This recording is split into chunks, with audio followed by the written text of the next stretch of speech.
Kĩeha na maithori nĩ cigũmĩire aikari a taũni ya Mlolongo thutha wa mũtumia wa ũkũrũ wa mĩaka 30 kũragwo kĩroko kĩa ũmũthĩ. Kũrerĩkana atĩ Esther Mwongera ahobanĩirio nĩ njangiri agĩthiĩ wĩra kũrĩa imũtunyire kĩrĩa gĩothe auma nakĩo ciamũnyita kĩahinya na thutha ũcio ciamũraga. OCPD wa Athi River Shalma Wario akĩaria na thimũ nĩaugire atĩ nĩmekuongerera maobithaa a borithi mwena ũcio kũgacĩrithia ũgitĩri.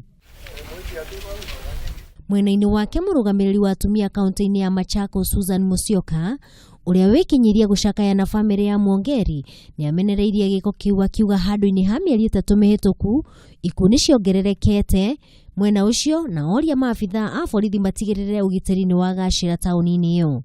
Mlolongo is one of the fastest growing towns in Kenya na hakuna usalama. Na waikari ya mwena ũcio nĩmoigĩte atĩ ũgitĩri taũni-inĩ ĩyo ya Mlolongo nĩ ũhotomete makĩria. Handũ-inĩ ha Kameme TV, niĩ njĩtagwo Wangũi mwarĩ wa Gathogo.